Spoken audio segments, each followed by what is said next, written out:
because they deserve it. Debbie Abrahams. Thank you, Mr. Speaker, and I'd like to thank the Honourable Member for Ashford for his statement and advance notice of it. Mr. Speaker, this is again kicking the issue of support for disabled people and halving the disability employment gap into the long grass. This is the third Secretary of State who has promised a plan, and yet we have just talk, no action. During his announcement today, the Secretary of State claimed that he was confronting negative attitudes, prejudices and misunderstandings. The audacity of this statement is offensive. The government has been responsible for more than anything of the negative attitude towards disabled people with their shirker-scrounger narrative. Only this morning, he himself described disabled people as sitting at home living on benefits. The consultation itself demonstrates that the government is failing to understand the reality of many disabled people's lives and the real anxiety that they feel about the coded messages in this consultation. And yet further cuts are on the way. I must challenge the Secretary of State on his point suggesting that the so-called reforms to social security have helped to make work pay. These claims are derisory. All the evidence shows that not only has the introduction of universal credit been an unmitigated disaster with 7 delays to date, the Major Projects Authority and the NAO expressing concerns regarding the scheme's governance and the additional £3 billion the taxpayers having to pay. But cuts to the work allowances simply fail to make UC help to make work pay. The Resolution Foundation has shown that on average 2.5 million working families will be over £2,000 a year worse off. So will he not commit to reversing cuts to the work allowances and universal credit? On the Green Paper, if the Minister is committed to helping disabled people into work, why has he cut employment support for disabled people from £700 million to £130 million? Will he commit to increasing access to work support to more than the 36,500 disabled people who received it last year? Given that there are 1.3 million disabled people who are fit and able to work, this is obviously a tiny proportion. The Secretary of State refers to a review of statutory sick pay. Can he confirm that this is not a vehicle for further cuts to sick pay? Will he commit now to maintaining the levels of statutory sick pay both now and in the future? On the plans to broaden the number of professionals who can provide a fit note, which currently can only be provided by a general practitioner, will these be appropriately trained clinicians? We know from the government's use of the so-called healthcare professionals under the work capability assessment that this is an underhand tactic to force people into work before they are ready, by weakening the role of the medical profession in assessment processes. On changes to the WCA itself, why won't he commit to scrapping the discredited process completely as I have? As it stands, it's a dehumanising system which is just doing great harm and is nothing more for a vehicle for getting people offload. Will he explain why only ESA is included in the statement and what his intentions are in relation to PIP? And how is funding supposed to be is meant to underpin the work and health programme?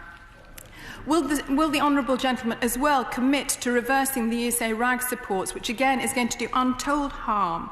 Mr. Speaker, does the Minister accept his own data which shows people on the ESA are more likely to die than the population at large, and that some sick and disabled people will never be able to work? And will he commit to reverse the ESA WRAG cuts, as I've just mentioned? As a civilised society, we must ensure that they are adequately supported and not plunged into poverty, left destitute or worse.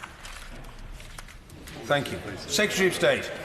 Well, I'm disappointed in the tone taken by the Honourable Lady.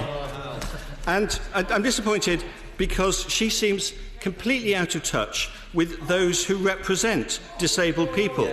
Let me read to the words of the Chief Executive of Scope, Mark Atkinson, who said today, disabled people are twice as likely as the general public to be unemployed. It's right that the government has recognised this as an injustice that needs to be tackled.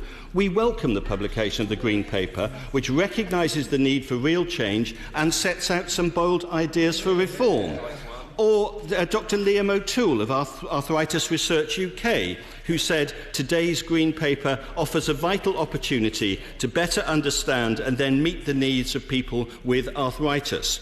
Or the Work Foundation, who said, we have consistently advocated that good work and the benefits it brings to individuals, employers and society at large should be recognised as a positive outcome from a health perspective. So I'm afraid her carping at this is just out of touch with the sector of those who most represent disabled people. Indeed, let me deal with some of the details. She has repeated her promise to scrap any kind of assessment system at all for people getting benefits. I would just quote her from one of my predecessors, who said when the WCA was introduced, we want to have a welfare system where virtually everyone who is getting benefits is doing something to prepare for a return to work. The benefit system is not there for people to stay on benefits, but to help them to get back into work. I completely agree with that. That was said by the Labour Work and Pensions Secretary, James Pennell, in 2008, introducing the Work Capability Assessment. So she is, again, I'm afraid, out of touch. She talked a lot about universal credit and described it as a failure. Let me give her the facts about universal credit. Under universal credit, people spend around 50% more time looking for work. They move into work faster. For every 100 people who found work under the old JSA system, 113 universal credit claimants have moved into a job. They're more likely to be looking to increase their hours. 86% on universal credit compared to 38% on job seekers' allowance. And they're more likely to be looking to increase their earnings. 77% on universal credit compared to 51% on JSA. So I'm afraid for all the shouting from a sedentary position, the Honourable Lady is simply wrong about the effects of universal credit. She asked me to make some commitments about access to work. I will tell her that real terms increase in funding under access to work supports an additional 25,000 people each year, will do by 2021, and last year helped over 36,000 people to take up or remain in employment, including 2,800 young people who've been helped last year. Access to work is doing very, very well for tens of thousands of people with disabilities. She would also, I hope, welcome our personal support package, which includes recruiting around 200 community partners into Job Centre Plus to bring in expertise from the voluntary sector, because one of the key things about this Green Paper is that we will work closely with the voluntary sector and use their expertise to help people with a disability. She also talked about forcing people into work. I hope that underneath some of her rhetoric, she does recognise this fact, which is recognised now increasingly by medical practitioners and clinicians, that work, a good job, is good for people's health, and that forcing people into work is the wrong old-fashioned mindset. I genuinely hope she has moved on for that.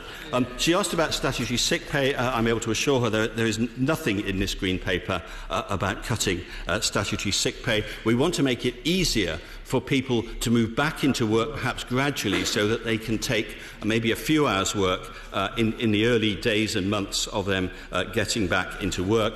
And the purpose of the changes in the fit note are to make it useful so that the person, so it can be given by a properly qualified medical practitioner, and what it will do is not simply act as a note writing someone off work, but actually guide them into a system that will be able to help them get back to work, because in the long run that is the best way to improve their lives, and that's what this Green Paper is about.